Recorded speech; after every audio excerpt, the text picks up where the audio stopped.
Ազգային ժողովի նախընտրական շրջանը ցույց տվեց, որ քաղաքական դաշտը կայացած չէ։ Ազգային անվտանգություն կուսակցության նախագահ Գառնիկ Իսագուրյանի կարծիքով միայն Ծառուկյան դաշինքը կարող էր ապահովել լայն կոնսոլիդացիա, սակայն վրիպեց իր շարքում ընդգրկելով նախկին հանրապետականների։ Հանրապետական կուսակցությունը ստացվում է մաքրվում է, իր շարքերից հանում է, վատ իմաստով ընդունել չընկալել սա, բայց քանի որ արդեն տերմինոլոգիան օգտագործվել է, աղբը ինքը այդ աղբին հավաքում է իր մոտ։ Սասնաձեռերն իրենց գործողությամբ փոխեցին բոլորին, անկախ նրանից իշխանության թե ընդդիմության ներկայացուցիչ է, կարծում է Ժառանգություն կուսակցության ներկայացուցիչ Հովսեփ Խուրշուդյանը։ Ըստ նրա բոլորը հասկացան, որ նման դեպքերը կկանխվեն, եթե լինեն արդար ընտրություններ։ Անկախ նրանից մենք ինչպես ենք վերաբերում այդ զինված ապստամբության մեթոդաբանության, իսկ մենք բնականաբար դեմ ենք դրան, որտեղ զինված ցանկացած գործողություն դա վտանգ է երկրի կայունության համար, բայց ամեն դեպքում դա փոխեց մարդկանց։ ԵԱՀԿ Հայաստանյան գրասենյակի գործունեության ժամկետն ավարտվել է, իսկ երկարացման վերաբերյալ չկա որևէ հայտարարություն։ Սա առաջացրել է մտահոգություն, թե ԵԱՀԿ գրասենյակը Երևանում կարող է փակվել։ Գլոբալիզացիայի եւ տարածաշրջանային համագործակցության վերլուծական կենտրոնի նախագահ Ստեփան Գրիգորյանը նշում է. Այս օֆիսը չի զբաղվում կոնֆլիկտների հարցերով, այս գրասենյակը Երևանյան զբաղվում է միայն Հայաստանի հարցերով, ժողովրդավարություն եւ այլ ու պետք չի կապել այս օֆիսի գոյությունը, աշխատանքը այլ խնդիրների հետ։ Հայաստանում համացանցից օգտվում է բնակչության 67%-ը, ինչը դեռևս չի ոգևորում արտասահմանյան կազմակերպություններին գովազդ տեղադրելու համար հայկական էջերում։ Նրանց մուտքը Հայաստան իրենք տեսնում են նաեւ որոշակի չափագրումներից հետո, իսկ Հայաստանում ցավոք սրտի ինտերնետ չափումներ չկան։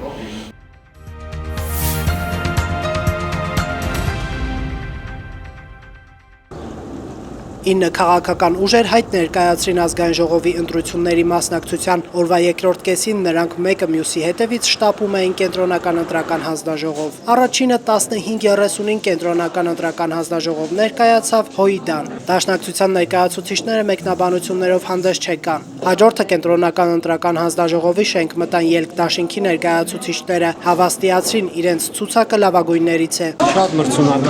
առավել քան մրցունակ։ Ելքի փաստաթղթերը ԿՀ Բերած նախկին լրագրողը պահը բաց չի թողնում իրենց թեկնածուների առավելությունները ներկայացնելու։ Բոլորը մաքուր անցյալով, ազնիվ, անկաշար,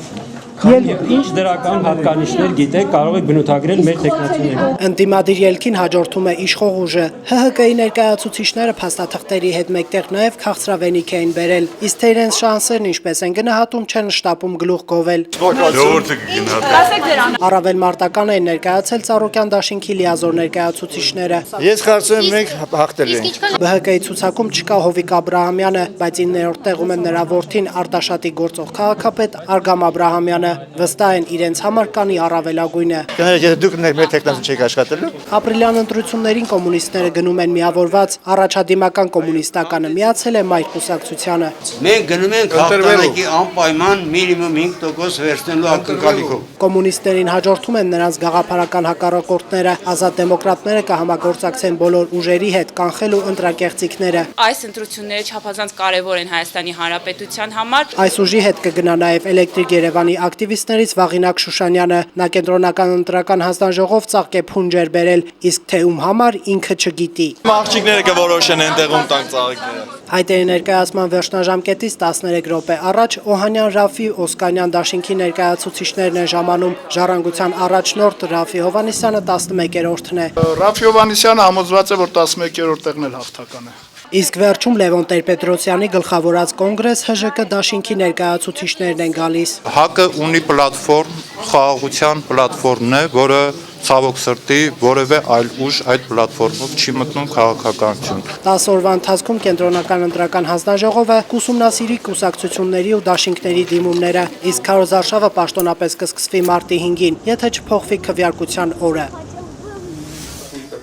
Ազգային ժողովի ընտրություններից հետո Արթուր Բաղդասարյանը պատրաստ է համագործակցել հանրապետականի հետ։ Հիմա դուք վաղը կարող եք ասեք, պարոն Բաղդասարյան, կարող եք դուք վաղը էլի հանրապետականի հետ կոալիցիա կազմեք։ Ես ձեզ պատասխանում եմ։ Մենք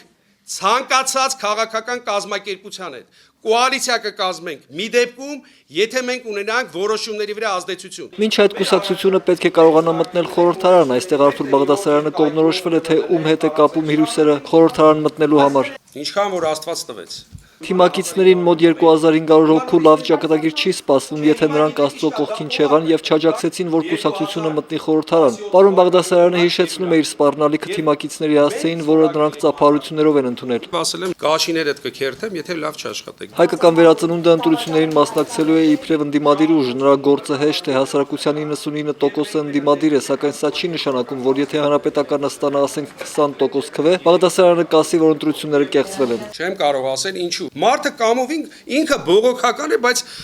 գումարը վերցնում գնում քվեարկում է։ Պարոն Բաղդասարյանի կուսակցության համար դժվար է լինելու հատկապես ռեյտինգային ընտրակարգով պայքարը։ Դիցուք իրենց տեխնատուն չի կարող պայքարել օլիգարխ Միհրան Պողոսյանի դեմ։ Կուսակցության նախագահը չի ընդունում, որ իրենք քվեի խնդիրն ունենալու նաև մարտի 1-ի սպանություններին նպաստելու համար։ Եթե դուք ուզում եք Հայաստանը դառնար այսօրվա Ուկրաինան, չէ՞, հեղափոխության Ուկրաինան, որ կորցրեց իր տարածքների մի մասը, Վրաստանը, որ կորցրեց իր տարածքների մի մասը, մենք կնքել ենք քաղաքական կոալիցիայի մասին հուշագիր, որ Երևանը չդառնա այրանցով։ Եվ լավ են կարել։ Չէ, մարտի 1-ից 1 օր առաջ չի եղել ներեգություն։ Եթե չլիներ մեր կնքած հուշագիրը եւ իշխանությունը ուզենար գործողություններ անել, միևնույն է, դա անելու էր։ Արթուր Բաղդասարյանը վստահեցնում է, ինքը Սերժ Սարգսյանին էլ է ընդդիմադիր, սակայն ինքը քննադատում է երևույթները եւ ոչ թե անձանց կոռուպցիա, հանրապետականի մեն իշխանություն, քննադատում է, որ իր կուսակցությունը վերցնի իշխանությունը։ Մենք եթե այսօր ընդդիմություն ենք, դա չի նշանակում, որ մենք պայքարում ենք, որպեսզի մնանք ընդդիմություն։ Իդեպ պարոն Բաղդասարյանը բնավ դեմ չի լինի, եթե ընտրություններից հետո ընդդիմադիր կուսակցությունները կոալիցիա կազմեն հատկապես հայկական վերածնունդի շուրջ։ Կոնգրես ՀԺԿ դաշինքի համամասնական ցուցակը կգլխավորի Հայաստանի առաջին նախագահ Լևոն Տեր-Պետրոսյանը, որին կհաջորդի Ստեփան Դեմիրճյանը, Լևոն Զուրաբյանը։ 9 քաղաքացիական ունենք մեր ցուցակում։ Չգիտեմ, ես համարում եմ, որ սա բարձրանալու առիթ է։ Ազատամարտիկների այսպիսի մասսայական ներգրավումը մեր ցուցակի մեջ նույնպես վկայում է այն մասին, որ բոլոր այդ հիմար խոսակցությունները իբր մենք չգիտեմ ինչ դիրքերի վրա ենք, ինչ որ պարտվողական կամ եւ այլն, դա հիմարություն է։ Կոնգրես ՀԺԿ դաշինքի նախընտրական շտաբի ղեկավարը կլինի Լևոն Զուրաբյանը։ Համամասնական ցուցակը բաղկացած է 141 տեխնացուից, որից 133-ը կներկայացվեն տարածքային ցուցակներով։ Կենտրոնում ճակատամարտ գնալու եմ ես։ Նախընտրական այս շրջանում ՀԺԿ-ն եւս հանդիպումներ է ունեցել այլ քաղաքական ուժերի հետ եւ այս հանգամանքը առիթ է հանդիսացել մտածելով, որ Հայ ազգային կոնգրեսի հետ համագործակցությունը միգուցե դադարի։ Ակնհայտ թիրախավորված ապատեղեկատվություն ա եղել, ուրեմն Ստեփան Դեմիրճյանը որևէ քաղաքական ուժի հետ բանակցություններ չի վարել։ Հանդիպումներ եղել են, բայց բանակցություններ չի վարել։ Ինչ վերաբերում է ձևավորված մյուս դաշինքներին, ապա Կոնգրես ՀԺԿ դաշինքը թերահավատորեն է վերաբերում նրանց։ Ելք դաշինքի հետ հնարավոր համագործակցության առաջարկ եղել է, սակայն այլ ֆորմատով։ Իրենք եկել են մի քանի քաղաքական ուժերի, հələ ելք չկար։ Ելք գույություն չուներ։ Մուտք էլ չկար։ Կոնգրես ՀԺԿ դաշինքը նախընտրական պայքարում իրենց հիմնական թիրախը համարում է իշխող ՀՀԿ-ին։ Նրանց նախընտրական ցուցակը համարում են խորամանկություն, որտեղ բացակայում են Սերժ Սարգսյանի ու Կարեն Կարապետյանի անունները։ Լևոն Զուրաբյանը հիշեցնում է Սերժ Սարգսյանի հայտնի հարցազրույցը Ալ Ջազիրային։ Տեսնենք ինչ է լինելու ազգային ժողովի ընտրություններին, կորոշեն ինքը վարչապետ դառնում է թե ոչ։ Ելք-դաշինքը ազգային ժողովի ընտրություններին մասնակցում է համակարգային փոփոխություններ իրականացնելու վճռականությամբ։ Երբ որ ասում եմ ստատուս քվոն պետք է փոխել, ես դրա տակ հասկանում եմ եղած կոռուպցիոն համակարգը, հիվանդ քաղաքական համակարգը, անհամաչափ զարգացումը երկրում։ Ելքը չնայած չի հրապարակել իր ծրագիրը, բայց արդեն իսկ տեղեկացնում են ոչ թե խոսելու են տնտեսության վերականգնման, այլ տնտեսության ստեղծման մասին։ Մենք տնտեսություն Հայաստանի Հանրապետությունում չունենք, ես պետք է արձանագրել։ Տնտեսության բառի փոխարեն այն ինչ որ կա Հայաստանում, պետք է բոլորովին ուրիշ բառապաշար ընտրել։ Թուրքիայի չստեր բերելը նախկին գործարանի տարածքում բացված տոնավաճառում վաճառելը դա տնտեսություն չի։ Դա տնտեսության բացակայություն է։ Տարիներ շարունակ իշխանությունների պնդումները, թե մեր տնտեսության վիճակը լավ չէ, քանի որ մենք չունենք ծով, նավթ կամ որ կիսապատերազմական վիճակում ենք, ելք դաշինքը չի ընդունում։ Չափորոշիչները, որոնք որ անհրաժեշտ են եղել ապահովելու իրավունքի գերակայության, անկախ դատական համակարգի, կոռուպցիայի դեմ պայքարի, հավասար հնարավորությունների, բիզնես մրցակցային հնարավորությունների, պետական այնպիսի ինստիտուտների, մեխանիզմների ներդրման, որոնք որ թույլ չեն տա դեմպինգը եւ չեն հովանավորի մյուսին։ Այսինքն այս համակարգերը, այս ինստիտուտները չեն կայացվել։ Ղարաբաղյան կարգավորման հարցում դաշինքը ունի կոնկրետ դիրքորոշում։ Տարածքներ խաղաղության դիմաց բանաձևը, ինչ այսօր առաջարկվում է, մեր համար ընդունելի չի։ Եթե Ադրբեջանը համաձայն կլինի տարածքներ կարգավիճակի դիմաց, կարելի է նստել, բանակցել, կարելի է նայել այս տարբերակում ինչն է, այդ դեպքում մենք կարող ենք նաև հստակ մոտեցում ունենալ։ Ընտրությունների օրը խախտումներից խուսափելու համար դաշինքը կոչ է անում մարդկանց ուշադիր լինել եւ ընտրախախտում նկատելու դեպքում ահազանգել ոստիկանություն։ 100 հազարավոր դեպքեր են գրանցվում ընտրակաշառքի, չէ, ենթադրյալ։ Քանի ահազանգա լինում ոստիկանություն։ Քանի ահազանգա լինում։ Այո, կասենք ոստիկանությունը չի քննում փակելու 100 հազարից, երբ որ 2 ահազանգ կա, պարզա որ այդ 2 ահազանգը չի կարող բացահայտվի։ Եթե 100 հազարից 30,000 ահազանգ կա, ես դες երաշխավորում եմ իշխանափոխություն։ Բայց անկախ ընտրությունից անհրաժեշտ շեմը հաղթահարելու դեպքում ելքը չի հրաժարվի մանդատներից։ Մեկ շաբաթ առաջ կառավարության շենքի մոտ ոստիկանների եւ խաղաղ պայմաններում մահացած զինվորների մայրերի միջև տեղի ունեցած միջադեպը իրավական գնահատական չի ստացել։ Որթեգորուս ծնողներին ընդունել է Երևան քաղաքի ոստիկանապետ Սարգիս Մարտիրոսյանը, բայց զարգացում չի եղել։ Ին վրա էլ պարզ ոստիկանը կանգնեց ու թքեց։ Ու շարքից իրան հանեցին, ասի բերեք այդ տեսախցիկը, որ մենք նայենք։ Խոստացա, որ 2 շաբթի օրվա համար պետք է բերեր լիարժեք մենք այդ տեսախցիկը պետք է նայենք։ Առ այսօր 5 շաբթի է։ Ինքը տեսախցիկը չբերեց, մեզ էլ չկանչեց։ Դուս ա գալի եւս որ մեկ անգամ իրանք ինչ ուզում են էնել անում։ Մարտունու բնակիչ Հենզել Աբրոյանին այլ խնդիր է բերել Երևան։ Դեռ 2003-ին MG Housing ընկերությանը $40,000 վճարել Երևանում նորակառույց բնակարան ձեռք բերելու համար, սակայն բնակարանները դեռ չկառուցած սեփականատերը մահացել է։ Սեփականատերն էր հանգուցյալ Մելի Գասպարյանը, նրա մահից հետո այդ ընկերությունը ուրեմն ձեռք բերեցին Հայկ Դավթյանը, այսօրվա վարչապետի գլխավոր խորհրդականը, նախկին վարչապետը, 2 բնակարաններ կառուցում, մեկ ֆիզկուլտուրների փողոցի վրա, որը վաճառեցին մի բնակարանը 4-5 հոգու, իսկ երկրորդ բնակարանը Ամիրյան փողոցի վրա, որ ձեռք բերեց Հովիկ Աբրամյանը եւ Հայկ Դավթյանը, դարձրել են նացիոնալ հյուրանոց։ Իմի ոչ թե բնակարան մեզ չեն տալիս, այլ նաեւ մեր վճարած գումարները դատարանի օրինական ուժի մեջ մտած վճարներով էլ չեն տալիս։ Դեռ մեկ շաբաթ առաջ Նաիրիդ գործարանի աշխատակիցները նամակով դիմել էին վարչապետին, խնդրելով հետաձգել ընկերության սնանկացման գործընթացը։ Նամակը կառավարությունից ուղարկել էին էներգետիկայի նախարարություն, սակայն այնտեղ էլ նաիրիցիներին չեն ընդունել եւ ընթացքի վերաբերյալ որևէ տեղեկություն չեն հաղորդել։ Մենք իմացանք արդեն տան վերադարձին, որ նամակը ուղարկվել է սնանկության կառավարչին։ Ամեն ինչ, ոնց ասեմ, ականջի ետև ենք ցում։ Նամակը, որ ուղարկվել էր կառավարություն, ստորագրել էին նաեւ ընդդիմադիր 12 կուսակցություններ։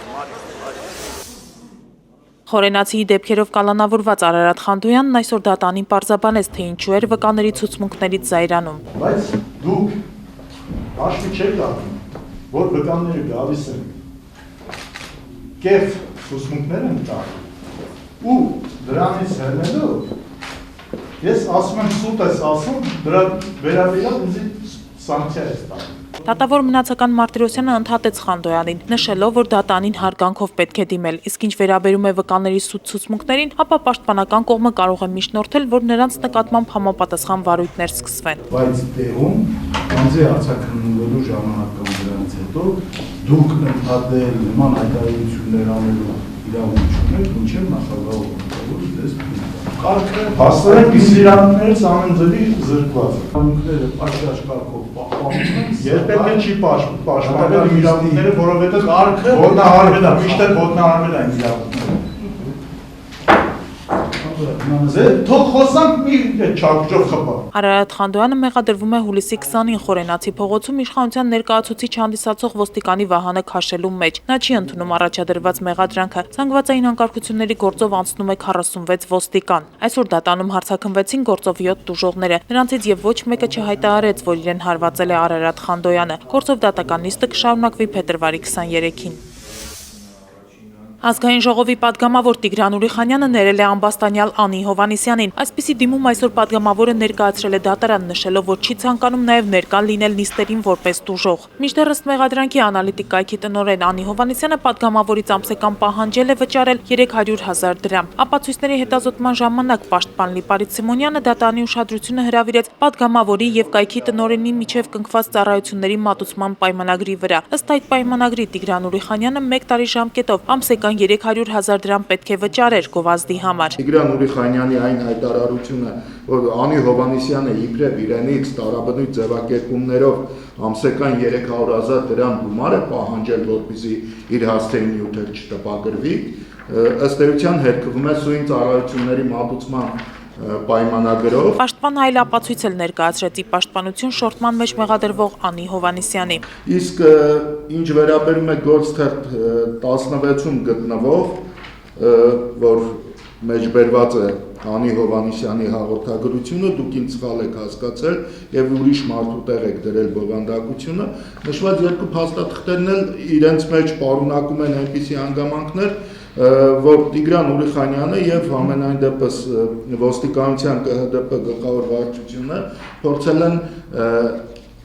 ոստիկանական դրդություն իրականացնել Անի Հովանիսյանի նկատմամբ։ Անի Հովանիսյանն էլ հավելեց, որ ինքն անձամբ էր գնացել ոստիկանության կենտրոնի բաժին, պարզելու թե ինչու են իր օգնականին Վարդի Թերգիշյանին ուղեկցել ինչ-որ տեղ։ Կենտրոնի ոստիկանության շենքից դուրս գալուց, երբ որ ես ինքս արդեն պետք է գնայի 6-րդ վարչություն ոստիկանություն, որպեսզի տեղեկանամ ինչ է կատարվում, հանդիպեցի նույն վարչության աշխատակիցներին։ Ես ուղղակի ուզում եմ սա հայտարարել, որ ես անձամբ գնացել եմ, իսկ հետագայում կալանքի միջնորդություններին չգիտես ինչու այդ Բացի Տիգրան Ուրիխանյանից կաշառք վերցնելուց Անի Հովանիսյանը մեղադրվում է նաև ՊՏԲ բանկից խոշոր չափերի 1 միլիոն դրամի շորթում կատարելու մեջ։ Ապացույցների հետազոտումը կշարունակվի մարտի 6-ի դատական նիստում։